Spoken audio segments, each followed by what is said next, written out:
I think my ex-fiancée Jess, 31F, might have tried to get my wife Olivia, 30F, drunk and cheat on me. My wife thinks I am overreacting and overthinking the whole situation. Can someone tell me if I would be an asshole to ask Olivia to stop being friends with Jess immediately? For context, Jess and I started dating during the sophomore year of our college. We met through mutual friends and connected instantly. She was charming and outgoing and made friends instantly everywhere she went. I am more shy and nerdy, but I enjoyed going out to parties with her. We got engaged on our graduation day as both our families were attending. I got a job in a big tech company right after college and Jess moved in with me while looking for jobs. That is when the relationship started going downhill. Jess was an art major and had trouble finding a stable job. She did a bunch of freelance work and mostly worked from home. I was overwhelmed with work. She always wanted to go out to bars and clubs and I wanted to rest in the evening after 10 to 12 hours of work. I was okay with her going out with friends alone, and I would sometimes tag along on the weekend. It bothered me that she was still in her party girl phase. She complained that I was becoming boring and should enjoy my early 20s before we settled down. I was also not happy with the friends she hung out with, as there was a lot of drinking and drug use. Even when I went out with her friends, she would be extremely flirty with guys in her friends group. Her excuse was always that she gets flirty when she is drunk or she was just joking. I had enough and decided to call off the engagement after 2 years as we were just different people at that point. The breakup was messy and she kept trying to get back with me for almost a year.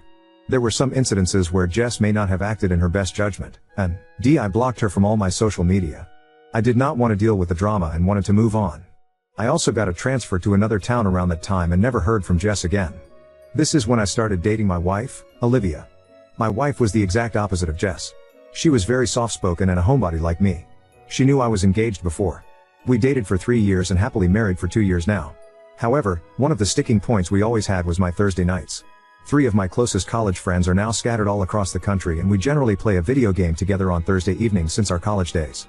Olivia complained that she gets bored during that time. About 6 months ago, Olivia told me she got a Facebook invite for a group where they had painting and wine nights on Thursdays. It was mostly 8 to 10 women who got together at someone's house and spent the evening painting, drinking wine and gossiping. According to Olivia, it was just a few housewives and divorcees and they welcomed her. One of the women's name was Jess, but I did not think much of it. 2 weeks ago, Olivia told me it was Jess's birthday and they wanted to a ladies' night at a club. Olivia hates loud music, but Jess convinced her to come for dinner and some drinks. On that night, I got a call from Olivia at 10 p.m. asking me if I could come and pick her up. I could tell something was wrong and immediately left to pick her up. I went to the bar and went in to pick up Olivia. I was shocked when I realized that her friend Jess was my ex-fiancée. She also looked surprised to see me there. I was polite and said hello to everyone, but Olivia wanted to get out of there as soon as possible.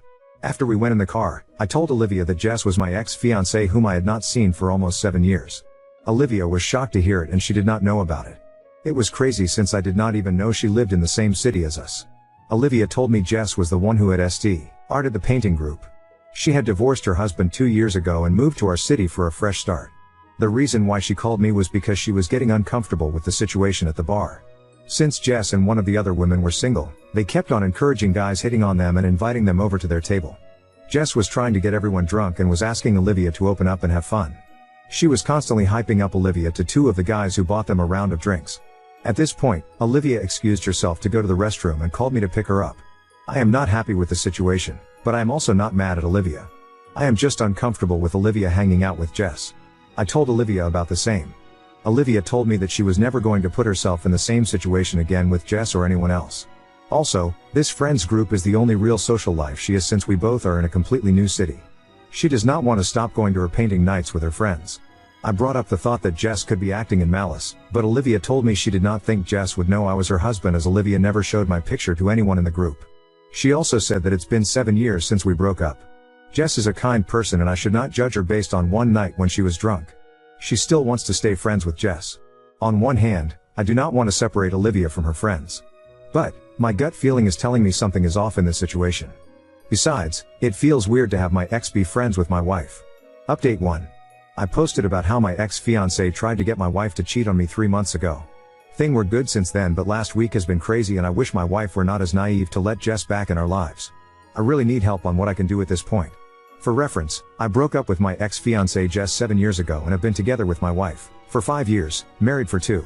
After the night of Jess's birthday, where she tried to get my wife drunk and flirt with strangers, I had a long conversation with my wife. I laid down why I was uncomfortable with her hanging out with Jess. My wife agreed with most of what I said, but she feels that enough time has passed now where we can let things go.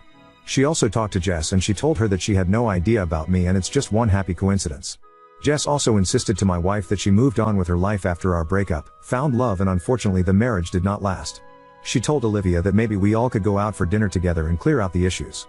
Jess also insisted that she was just having fun at the bar, and apologized to my wife if her drunk behavior made her uncomfortable. My wife asked me if I would be okay with their friendship as she has not found a social group in the new town for a long time and Jess seems like a changed person. She also told me that she would only meet these women during her art night, and not go out on girls' nights or trips. I felt that as long as Olivia was comfortable, I should not have any reason to be worried. We also had dinner with Jess once and Jess was very friendly. She told me about what happened in her marriage, and how she is on her healing journey right now. She also apologized to me for her behavior during our last few months together. Jess also now owns a business and works as a freelance artist and graphic designer. I also was gracious as we were just 23 and I harbor no ill feelings. My wife also started hosting art night at our place once a month or so and I had to move to my office for my game nights. Last week, after the art night, Jess and one other lady hung back, and we were all drinking wine and chatting. The other lady was asking questions about Jess and I just told her that it was old history, and I went no contact with Jess for 4 years. That was the reason why she had no idea. Olivia. Olivia looked at me, and asked Jess, "You mean 7 years ago, right?" Jess said no, and that was when we broke up. However, we met every time I came back to my hometown. I thought she was drunk, so I corrected her again that it was 7 years ago, and she was misremembering things. Jess said maybe, and we moved on. The next day, Jess sent a bunch of photos to my wife of me and Jess hanging out. They were just innocent photos like us having dinner, at a music festival, working out together, etc. The weirdest part was I had a few tattoos on my body that I got after I broke up with Jess. I also never owned the clothes the person in the photo was wearing. Even the photos were timestamped to 4 years ago, Christmas 2019. Olivia freaked out because we started dating in summer 2019. I did make a trip alone to my hometown in Christmas 2019. However, I never met Jess. She started asking me why I did not tell her about meeting Jess. I tried to tell her that these things never happened, but she does not believe me. She also called Jess and Jess told her that we met because I was back in town. However, we were just platonic at that point and it's not what my wife is thinking. I confronted Jess and she told me that I am stupid to not tell Olivia about meeting her, and also not telling her about Olivia. She says that I told her I am still single. Olivia is very angry at me. She is not believing a word I am saying. I kept on telling her that I have not seen her for 7 years. Olivia says she does not mind me meeting her, but I should have told her as we were together. I volunteered to show her all my phone records during that time, but they only go back to 3 years on my carrier. I am confused how those photos can even exist when I never met her. They are definitely photos from when I was with Olivia, as I look more muscular in these pictures and also have tattoos that I did not have back then. I even told her she can call my friends and family and ask them about the trip, but SHE says that she has all the photos of my trip, and my friends and family will cover for me. Can someone please help me what I can do in this case? I need to convince Olivia that this is all false. But she is just angry at me and giving me silent treatment. I swear that I did not meet Jess during that trip and am caught up in this mess without my fault. Update 2. This has been a horrible week that just kept on getting worse. I do not blame my wife for believing Jess. Jess seemed to be a changed person from the girl I broke up 7 years ago. I felt bad about her being in an abusive marriage for almost 3 years with a narcissistic husband. She got her life back together, was doing great with her work and also started her own business. She had me rooting for her too and I was proud of her journey. I could see why my wife liked her. After Jess sent photos to my wife, I tried every possible thing to prove that the pictures were fake. I showed them to 3 acquaintances who told me that they can help me. None of them were able to find any inconsistencies with the photos. I also called my parents and my friend who I met during that trip. My mom saw the photo and recognized that the gym photo was taken in the YMCA gym where my parents go. She remembered that I used their guest passes during that visit. My friend also identified the park where the music festival photo was taken. He confirmed that we had gone there during my visit for a Christmas tree lighting ceremony. Things were just getting really confusing as how photos exist between Jess and I at these venues.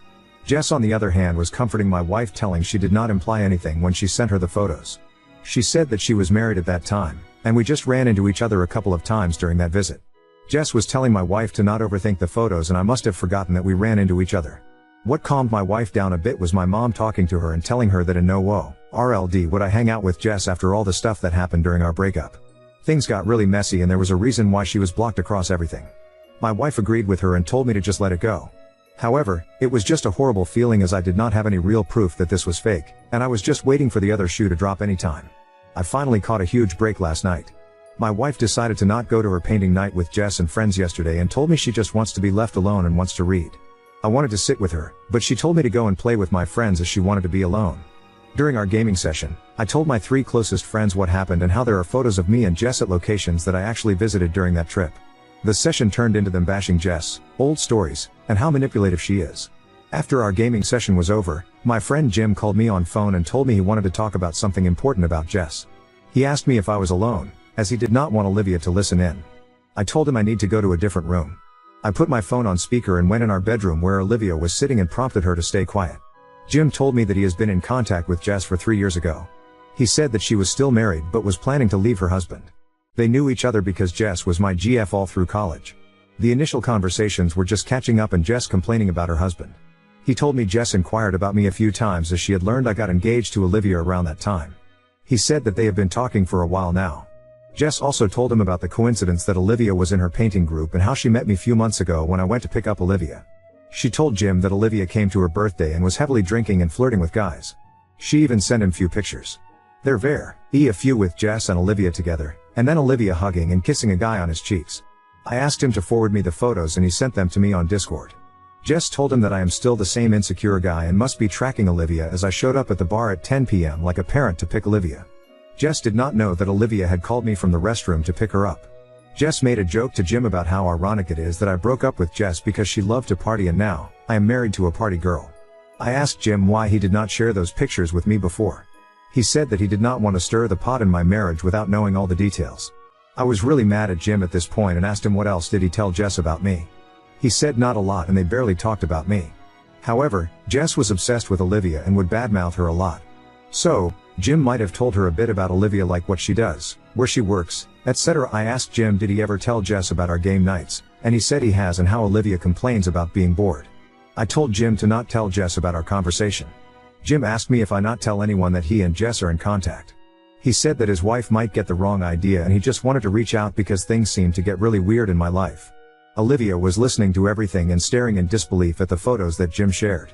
As soon as I hung up the phone, she started explaining to me that these were the same guys that Jess called to their table and were buying them drinks.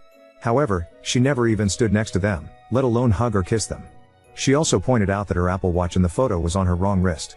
She was also spooked out that Jess knew about her for almost 3 years, and there was no way she did not recognize her when she joined the painting group. Olivia was also pissed at Jim for talking to Jess and backstabbing me for so many years. She pointed out the fact that Jim was missing for one day when he and his family visited us last year. Jim was gone for the entire day and came home late at night because he had to work from his office in our city. 15 minutes after our conversation, Jess messaged my wife and told her that they missed her at the painting night, and she will see her next week. Her level of deceit really gave us chills and Olivia was really worried. Olivia wants to go no contact with Jess, but I am worried that it may not be enough. I also still don't know how Jess knows about what I did when I visited my parents in 2019 and all the locations I went to. I also don't know who else Jess is talking to and sending Olivia's fake photos to show her in bad light. It's really unnerving and I am just thinking about how I should confront Jess and make sure she never bothers us again. Now on to the next story. Wife's hyperbolic reactions to our children's minor injuries lead to attention-seeking behaviors and now I'm caught in the middle. My 28F, wife, 26F, Sophia takes every scratch our daughters, 7 and 5, get extremely seriously. Every bruise, every scraped knee, every cut is an emergency to her. And because they're emergencies to her, they become emergencies to the girls. Not only does this mean it's hard to tell when an injury is actually dangerous, did she twist her ankle, or break it? Is her arm bruised, or fractured? But the kids are responding badly to any hurt they feel now. At the mere sight of blood the 7 starts wailing like she's been stabbed. Even worse, her sister has started intentionally banging her arm into things or falling on concrete if she thinks she's not getting enough attention. Last week my wife took the oldest one to urgent care because she got a canker sore and Sophia was convinced it was something more sinister.